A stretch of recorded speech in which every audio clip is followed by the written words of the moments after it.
What's up everybody and welcome to the channel. In today's video, we're checking out the 2026 BMW M4. This one is the Competition xDrive finish off in Skyscraper gray metallic with an MSRP around $95,000. Big shout out to Hendrick BMW Charlotte for providing this sports car for today's video. Check out their website linked below and let's get right into BMW's sporty M4. Underneath the hood of the 2026 BMW M4 Competition, you're going to get the S58 engine. This is a 3-liter inline 6-cylinder twin-turbo motor with 523 horsepower and 479 pound-feet of torque, paired to the ZF 8-speed automatic transmission, as well as BMW's xDrive all-wheel drive system.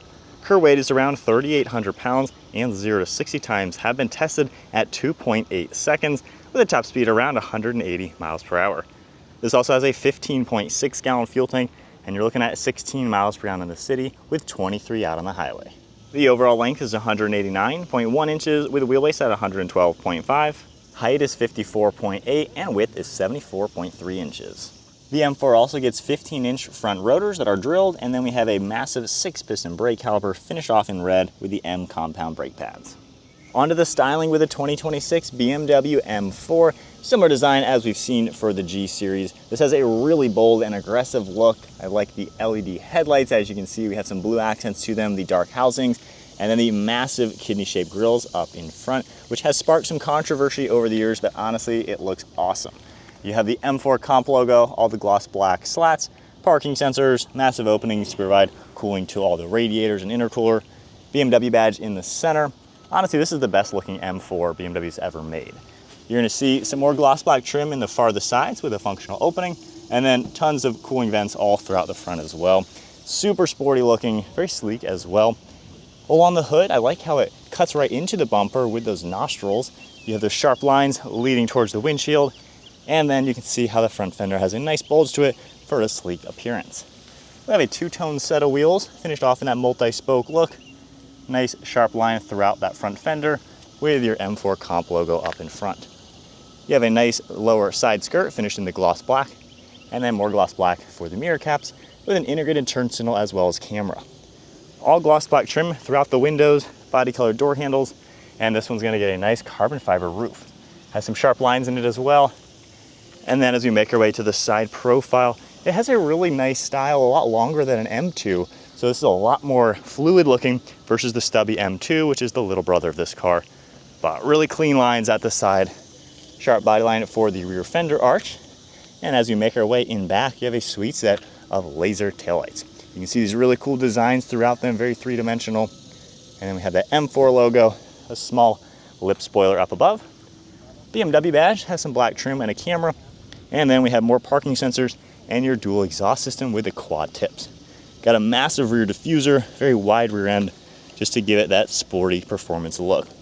No bad angle on the M4. It is a really gorgeous looking car. Now taking a look at the key fob, BMW's typical key fob. We have lock and unlock, trunk release and panic, M logos on it as well.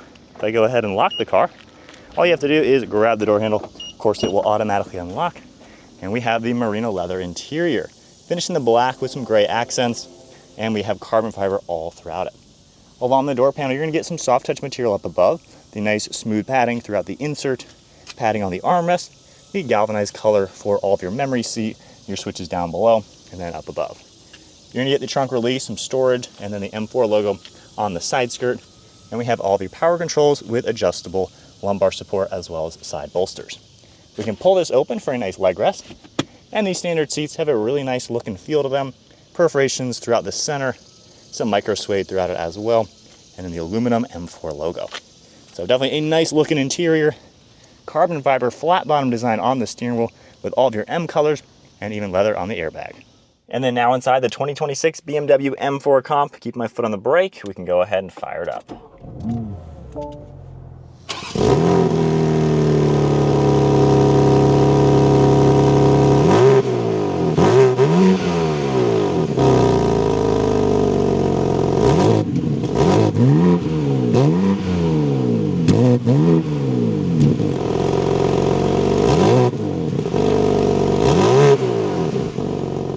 Taking a look at the gauge cluster now, you're going to get a nice LCD display with your speed on the left, tack on the right side, a couple of bits of information down below.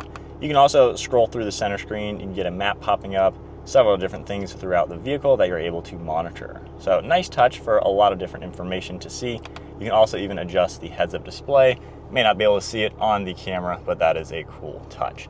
Now, when you play with the screen itself, you have the setup icon and the M mode. If we toggle this, you can see the road and sport. When you toggle that, you're gonna get a really cool depiction with a massive tack with some more vitals. Throughout the steering wheel, we have your M1 and M2 logo. These are gonna be configurable drive modes where you can easily get into all the fun modes from a touch of a button.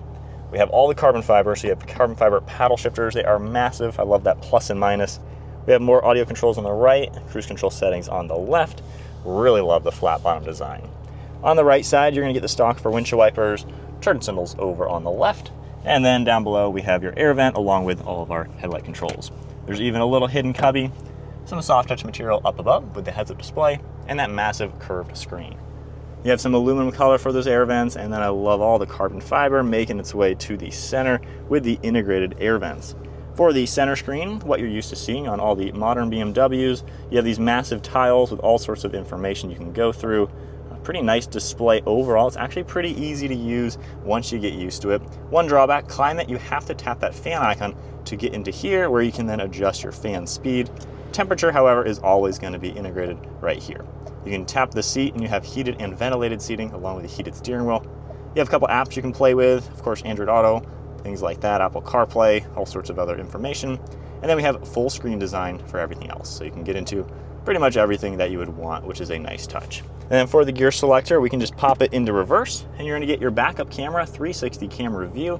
You can toggle a couple different views as well, which is a really good look. The 3D view over here, you can easily go in between everything. So nice a bit of technology for the car. And then we can just tap the P button and it'll go back into park. You can also just pop it into the center design. Underneath the vents, you're gonna get volume control, hazards, defroster, more carbon throughout the center with cup holders. Wireless charging will be up here, and then we have a couple plugs. You're gonna see more of the carbon fiber and some gloss black. Then we have a rotary dial like your typical BMW where you can easily configure all sorts of things within the screen, so you don't always have to go into the touch screen, which is a nice touch. You're gonna get traction control, the cameras, parking sensors, of course the exhaust valve, parking brake as well. And then on the shifter, you have the M logo, and you can adjust your shift setting right here with the different speeds. You're gonna get more of the smooth leather with black stitching, tons of space all down below. And then the glove box is pretty large as expected. One last look at the interior of the 2026 M4. It's a cool looking car with the carbon, the steering wheel, really nice fit and finish too. Everything you touch is a nice high-end material. Very good looking. With the carbon roof, you just get a basic black headliner. We have all the dome lights up above, your thin mirror with garage door buttons underneath. And then moving on to the rear seat space, I can just grab this lever on the seat and it's gonna automatically start sliding forwards once you do that. Now this does have two back seats back here, which is a nice touch to see. You even have the M colors on the seat belts. There's gonna be air vents located down here, and then the seats back here are gonna have some storage pockets, armrests, as well as speakers. And then the middle cushion, you can pull this down, double it as an armrest, or of course just use it for access into the back. Now hopping into the back seat with the BMW M4 Comp. So this is pretty family friendly. I just filmed the M2. It is a little tight back there. I'm 5'11", and my head has a lot more headroom. I can actually kind of sit up straight. If I go ahead and pull the seat back, it's gonna automatically slide back to where I had it. But this is pretty decently roomy. You got about like 4 inches or so better room in the back versus an M2. My legs actually fit behind the seat at my height. So pretty noticeable increase. I'd still have to double check if a rear-facing car seat will fit fine in here. Still might be a little cramped, but overall this is pretty practical for a coupe. Could be a great family car. Moving on to the trunk space, there's gonna be a button underneath the badge, and we get a power operation for the trunk. It's gonna pop open, and we have a ton of space in here, as you can tell. Very low load floor. There's even cargo cubbies on the left side as well as the right side. And then you're gonna get these manual pull tabs to pop these seats downwards. With them folded down, you have a huge opening into the passenger compartment. And then from here, you can see how they fold nice and flat. And once again, that opening is very large for long items. So you could probably go snowboarding or golfing in this. Really have no complaints. Tons of space in the M4, especially for being a coupe. All right, so setting off now in the M4 Comp xDrive. This is one fast car. We've had a couple as press cars, and my goodness, these are one of the fastest cars out there, especially with launch control and things like that. So I have the cool M Sport design there with all this sport display, so you can really just monitor a lot of what this car has to offer. Overall visibility is pretty good. You have huge windows all throughout it. Honestly, this is a really practical, livable two-door car. It's honestly a family-friendly, sweet place to be. This car is also very on edge, and I love that about this. While we have a torque converter, the ZF 8-speed is one of the best automatics on the market, better than most dual clutch transmissions.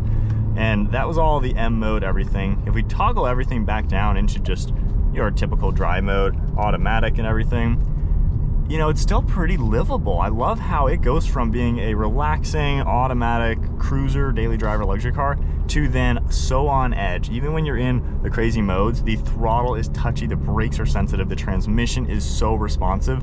This car wakes up and just turns into a monster to drive. It is so cool to be in these big boy M cars, especially nearly 100 grand for this one. You know, you expect this to have that M car to it.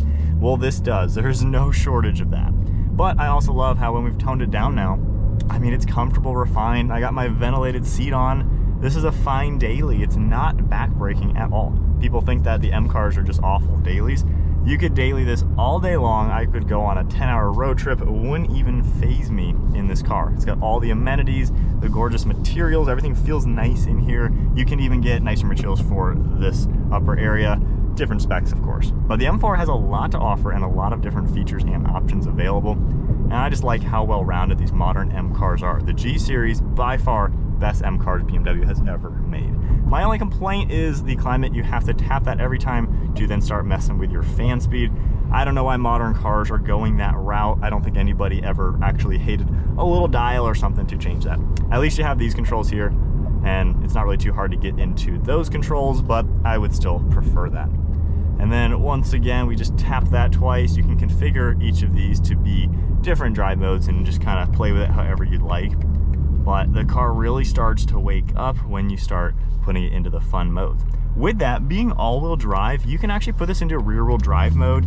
You have a drift analyzer in it. So you can really start taking this car to a whole new level.